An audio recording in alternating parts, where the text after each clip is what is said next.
हर हर महादेव, जय भोलेनाथ। दोस्तों राधे राधे, जय श्री कृष्णा। आई होप कि आप सब लोग स्वस्थ और सुखी होंगे। मैं भी बहुत अच्छी हूँ।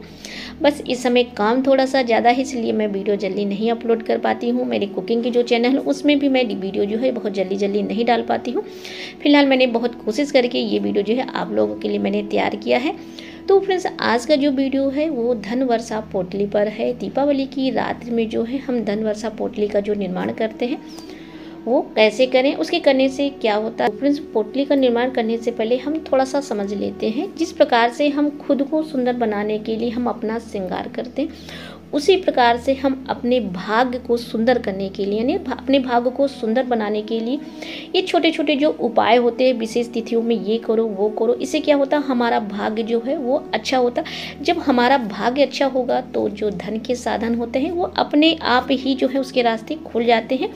दूसरी बात, धन वर्षा पोटली निर्माण करने का इसका मतलब ये बिल्कुल भी नहीं है कि आप कोई भी कर्म नहीं करेंगे, आप बैठ जाएंगे। आपने सोचा कि धन वर्षा पोटली का निर्माण आपने कर लिया, अब आप बैठ जाएंगे, माता लक्ष्मी प्रसन्न होंगे और आपके पास धन ही धन हो जाएगा। ऐसा नहीं है।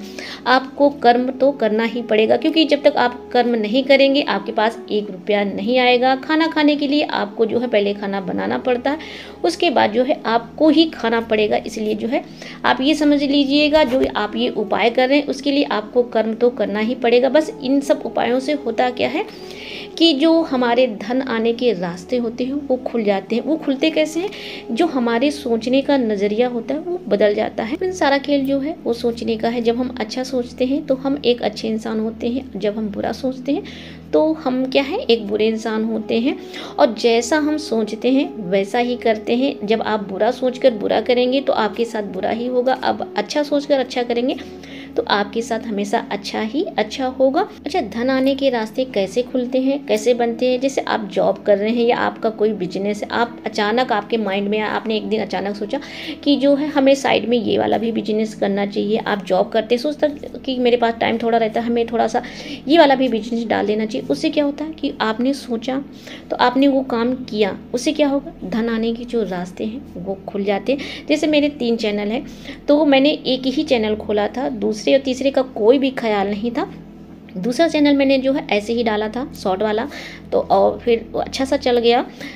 फिर तीसरा चैनल जो है पूजा पाठ का मैंने डाला, क्योंकि पूजा पाठ करना मुझे बहुत ही पसंद है। मैंने सोचा कि जो नॉलेज मेरे पास है मैं आप लोगों के साथ शेयर करूं। तो मैंने कोई बहुत ज़्यादा नहीं सोचा, बस अचानक ये सोच आई, मैंने डाल दिया। तो आपके साथ ही वही मैं अपना अनुभव शेयर कर रही हूँ। तो चलिए फ्रेंड्स, अब हम ज़्यादा बातें नहीं करते हैं, लेकिन क्या करूँ, समझाना भी ज़रूरी था। अगर मैं सिर्फ पोटली के बारे में आपको बता देती, आप देख लेते, बस इससे ज़्यादा कुछ नहीं होता। मन होता तो आप बनाते, मन होता नहीं बनाता। समझाने से क्या होता है कि आपके ऊपर प्रभाव पड़ा। और मुझे 100% श्योर है कि आप ये जो पोटली है दीपावली की रात में ज़रूर बनाएंगे, क्योंकि आप जान गए हैं कि इस पोटली को बनाने से क्या प्रभाव पड़ने वाला है आपके जीवन में। वैसे मेरी थोड़ी सी आदत है समझाने की, मैं ये जानती हूँ, क्योंकि सामने वाला व्यक्ति मुझे टोकता है कि आप समझाती बहुत हैं। जब मैं टीचिंग करती थी तब भी मैं बच्चों को बहुत समझाती थी। जब तक एक लेसन कंप्लीट नहीं हो जाता था, अच्छे से उनको समझ में नहीं आ जाता था, मैं अगले लेसन में नहीं जाती थी। तो फिर वही थोड़ी सी मेरी आदत है समझाने की। तो सबसे पहले हम ये जान लेते हैं कि जो पोटली का हम निर्माण करेंगे, पोटली हमें कैसी चाहिए। तो पोटली जो है आप रेड, ऑरेंज या ग्रीन और रेड को मिक्स करके आप सिल सकते हैं, क्योंकि ग्रीन कलर जो है वो गणेश भगवान का है। पोटली जो है आपको मार्केट में रेडीमेड मिल जाएंगी। और धनतेरस के दिन जब आप ज्वेलर्स की दुकान पर कोई भी आइटम लेते हैं तो वो भी एक पोटली देते हैं। तो मेरे यहाँ तो ऐसे है, तो मैं वही पोटली यूज़ करती हूँ। तो आप एक पोटली ले लीजिएगा। उसके बाद जो है मैं आपको सामग्री बता देती हूँ कि हमें क्या क्या लेना है। तो फ्रेंड्स, नेक्स्ट दीपावली को मैंने ये जो है वीडियो शूट किया था पोटली निर्माण के पहले। तो यहाँ पर मैंने 11 कमल गट्टे लिए हैं और 1 चम्मच के लमसम जो है यहाँ मैंने नाग केसर लिए है। ये सारी सामग्री जो है ना आपको पांसारी की दुकान पे मिल जाएगी। मेरे यहाँ जो पोटली का सामान है वो अलग जो है मिल जाता है एक जगह पे सारी चीज़ें।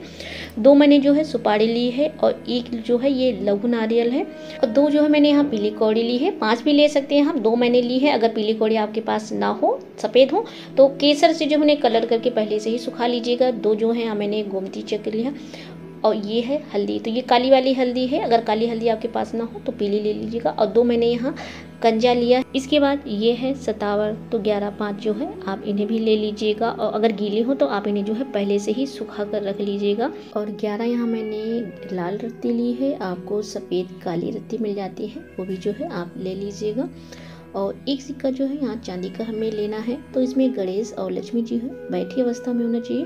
अगर आपको गजलक्ष्मी वाला सिक्का मिल जाता है तो अति उत्तम। एक हमें पोटली चाहिए, जरूरी है कि आप नई पोटली हर बार लें, पुरानी पोटली भी जो है आप यूज़ कर सकते हैं। मैं पुरानी ही पोटली हर बार लेती हूँ। इसके बाद जो है श्री सूक्त का पाठ करने के लिए आप चालीसा ले लीजिएगा, गुलाब या कमल के फूल ले लीजिएगा। कमल का फूल आपके पास ना हो तो आप गुलाब ले लीजिएगा। देसी गुलाब जो होता है छोटा साइज का, 2 गुलाब के फूल ले लीजिएगा और इत्र ले लीजिएगा।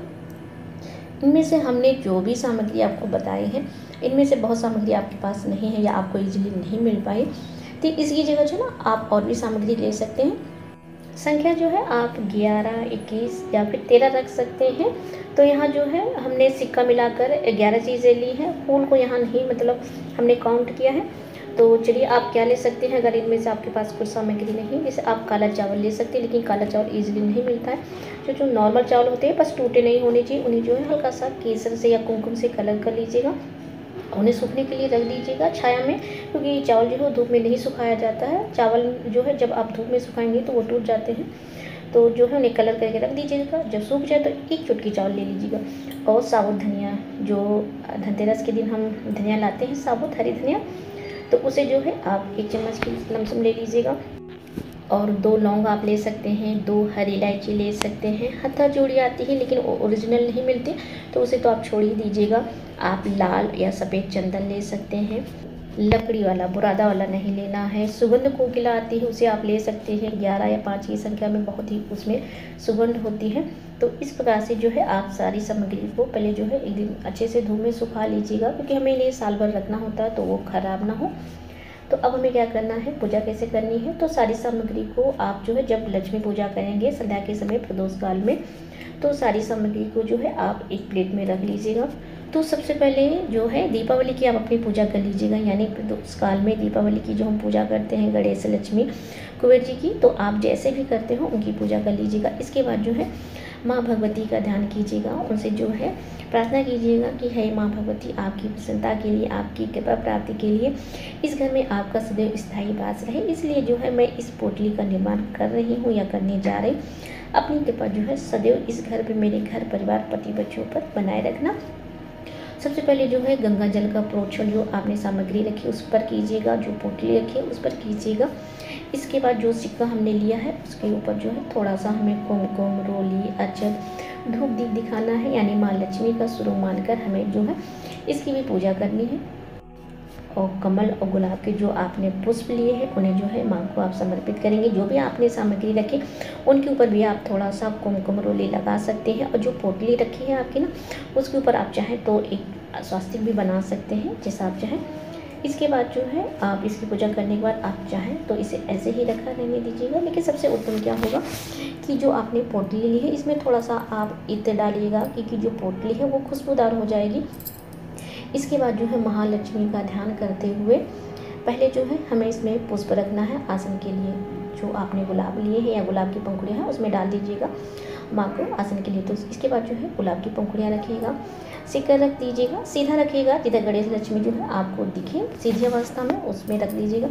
इसके बाद जो है कमल गट्टा है, हल्दी है, सुपारी है, ये मतलब जो सामग्री है एक एक करके ओम महालक्ष्मी नमः, ओम महालक्ष्मी नमः, ओम कुबेराय नमः, ओम कुबेराय नमः, इस प्रकार से जाप करते हुए एक एक सामग्री जो है आप पोटली में रख दीजिएगा। सारी सामग्री पोटली में रखने के बाद जो है थोड़ा सा इत्र और छिड़क दीजिएगा। इसके बाद आपको क्या करना है, पोटली का जो मुख है बंद नहीं करना है, थोड़ा सा खींचना है, माने हाफ पोटली जो है आपकी खुली रहे और हाफ जो है बंद रहे। इसके बाद पोटली का निर्माण करने के बाद जो है हमें पोटली की पूजा करनी है। थोड़ा सा कुमकुम, अक्षत, धूप दीप दिखाएंगे। और पोटली को अभिमंत्रित करने के लिए हम माता लक्ष्मी का जो है एक माला जाप करेंगे। तो सबसे जो प्रभावशाली मंत्र है वो मैं आपको बोलकर बता रही हूँ। आप चाहें तो गूगल से सर्च कर लीजिएगा। ओम श्रीं ह्रीं श्रीं कमले कमलालये प्रसीदा प्रसीदा, श्रीं ह्रीं श्रीं महालक्ष्मी नमः। तो इस प्रकार से एक माला हमें जो है इस मंत्र के द्वारा जाप करनी है। अगर आपको माला पकड़नी नहीं आती या माला से जाप नहीं कर सकते तो घड़ी देखकर जो है 10 मिनट आप इस मंत्र का जाप कर लीजिए। लेकिन बहुत लोग ऐसे भी होंगे जिनको ये इतना लंबा मंत्र बोलना नहीं आ रहा है, कठिन लग रहा है, तो ओम महालक्ष्मी नमः, ओम महालक्ष्मी नमः, क्योंकि दीपावली में जो है हम लक्ष्मी जी की नहीं महालक्ष्मी की पूजा करते, तो महालक्ष्मी का ध्यान करते हुए ओम महालक्ष्मी नमः, ओम महालक्ष्मी नमः का ओम कुबेराय नमः, ओम कुबेराय नमः। तो मतलब 10 मिनट आप महालक्ष्मी का और 10 मिनट जो है आप कुबेर भगवान का जो है आप जाप कर लीजिएगा। तो ये जो है आपकी पोटली सिद्ध हो जाएगी। आप एक पोटली बना रहे हैं तो एक माला का जाप कीजिएगा, 2 पोटली बना रहे हैं तो 2 माला का जाप कीजिएगा। आप जितनी मन हो उतनी पोटली बना सकते हैं, लेकिन आपको माला उतनी ही करनी होगी। तो इस प्रकार से जो है आप पोटली की पूजा कर लीजिएगा, जाप कर लीजिएगा। पोटली आपकी सिद्ध हो गई और इस पोटली को जो है आपको माता लक्ष्मी के चरणों के पास रख देना है और रात भर इसी प्रकार से हमें रखे रहने देना है। पोटली का मुख हमें पूरा नहीं बंद करना है, थोड़ा सा खुला रहे। इसके बाद सुबह जो है स्नान आदि से निवृत्त हो जाइएगा और थोड़ी सी पूजा जो आपने शाम को पूजा की थी आपने गणेश लक्ष्मी लगे, हमारे यहाँ तो 2 दिन पूजा होती है, हम लोग 2 दिन के बाद जो है चौकी उठाते हैं। तो सुबह भी हम पूजा करते हैं, शाम को भी करते हैं, यानी जैसे हम पहले दिन पूजा करते हैं वैसे जो है दूसरे दिन पूजा करते हैं। तो थोड़ी सी आप पूजा कर लीजिएगा, माता लक्ष्मी को प्रणाम कीजिएगा। पोटली जो आपने बनाई है उसे जो है आप अपने गला तिजोरी में रखिएगा। तो जहाँ पर आप रख रहे हैं तो वहाँ जो है थोड़ा सा गंगा जल छिड़क दीजिएगा। वैसे भी जो हमारे पैसे रखने का स्थान होता है, यानी जो हमारी सेफ या अलमारी है, तो वहाँ पर जो है हमेशा लाल कपड़ा आप बिछा के रखिए। उसके ऊपर जो है आप पैसे या कुछ भी आप रखते हैं तो वो रखिएगा, तो वहाँ लाल कपड़ा तो बिछा होता है, उसके ऊपर जो है थोड़ा सा गंगा जल छिड़क दीजिएगा। और ये पोटली जो आपने निर्माण की थी रात में, इसे जो है वहाँ पे रख दीजिएगा। और रखने के बाद जो है आपको इसकी थोड़ी सी पूजा वहाँ कर लेनी है। थोड़ा सा मतलब कुमकुम अक्षत धूप दीप दिखाना है और माँ से प्रार्थना करनी है कि हे माँ भगवती, आप जो है सदैव इस घर में स्थायी रूप से निवास करें। गणेश भगवान और कुबेर भगवान के साथ जो है सदैव आप इस घर में निवास करें और हमें जो है सुख सौभाग्य प्रदान करें। हमारे द्वारा की गई पूजा पाठ जब से किसी भी प्रकार की कोई त्रुटि कोई गलती हुई हो उसे क्षमा कर। आप तो माँ हैं, आप तो सब जानते हैं। इस प्रकार से प्रार्थना करने के बाद जो पोटली का मुख है उसे जो है हमें एकदम बंद कर देना है, यानी खींच देना है धागा, अच्छे से बंद कर देना है। इसके बाद जो है आप वहाँ लॉक कर दीजिएगा। जब कोई विशेष तिथियाँ हैं, जैसे अमावस्या है, पूर्णिमा या कोई विशेष तिथियाँ बीच बीच में आती रहती हैं, जैसे शरद पूर्णिमा हो गई, तो इन सब तिथियों में जो है आपको इस पोटली की थोड़ी सी पूजा करनी है। थोड़ा सा कुमकुम अक्षत धूप दीप दिखाकर पूजा कर लेनी है और माँ से आपको बीच बीच में प्रार्थना करते रहना है। तो इस प्रकार से जो है ये आपका पोटली जो है आपकी बन गई दीपावली। एक बार आपने ये पोटली रख दी है तो इसे जो है आपको बार बार उठाना नहीं है, इधर रखना उधर रखना ये नहीं करना, और ना ही इसे खोलना है। आपको कब खोलना है? नेक्स्ट दीपावली को आपको खोलना है। इसकी जो सामग्री है यानी पुरानी सामग्री जो है इसे जो है आप अपने गमले यानी जो तुलसी का क्यारा होता है उसमें या किसी गमले में जो वो विसर्जन कर दीजिएगा। बाहर नहीं ले जाना है क्योंकि ये माता लक्ष्मी का ही स्वरूप है। और इसके बाद जो पोटली है पुरानी पोटली आप यूज़ कर लीजिएगा गंगा जल छिड़क कर, और जो चांदी का सिक्का है उसे जो है आप दोबारा यूज़ कर लीजिएगा। अन्य जो सामग्री है उसे जो है आप वो विसर्जन कर दीजिएगा या तुलसी के क्यारे में जो है गाड़ दीजिएगा। तो इस प्रकार से जो है फ्रेंड्स आप ये जो है पोटली एक बार जरूर बना कर देखिएगा और अपने जीवन में जो है थोड़ा सा अनुभव कीजिएगा कि इस साल जो है हमारे जीवन में क्या परिवर्तन हुआ। बस हमारी सोच जो है हम अच्छी होनी चाहिए। अगर हमारा व्यवहार अच्छा है, हमारी सोच अच्छी है, तो माता लक्ष्मी जो है आप पर विशेष कृपा जरूर करेंगे। पोटली बनाकर अगर आप गंदा व्यवहार करते हैं, बुरा व्यवहार करते हैं तो कुछ नहीं होने वाला। तो फ्रेंड्स आप इस दीपावली में ना आप इस पोटली का निर्माण जरूर कीजिएगा और अपने जीवन में जो है परिवर्तन देखिएगा। जब हम विशेष तिथियों में विशेष कोई काम करते हैं, उपाय करते हैं, तो उसका प्रभाव जो है हमारे जीवन में बहुत ही जल्दी पड़ता है, यानी उसका जो असर है हमारे जीवन पर बहुत ही जल्दी दिखने लगता है। तो आप भी जो है इस पोटली का निर्माण कीजिएगा। वैसे तो मैंने पूरी जानकारी दे दी है, फिलहाल कोई बात छूट गई है और आपके मन में किसी भी प्रकार का कोई भी संशय हो तो आप कमेंट कीजिएगा, मैं ज़रूर रिप्लाई करूँगी। तो फ्रेंड्स मिलती हूँ इसी प्रकार से एक नए वीडियो के साथ। और आज का ये वीडियो आपको बहुत ही पसंद आया होगा। पसंद आए तो प्लीज़ वीडियो को लाइक ज़रूर कीजिएगा, क्योंकि आपका एक लाइक मुझे ये बताता है कि मेरे द्वारा दी गई जानकारी आपको पसंद आ रही है। तो फ्रेंड्स फिर मिलती हूँ एक नए वीडियो के साथ। हर हर महादेव।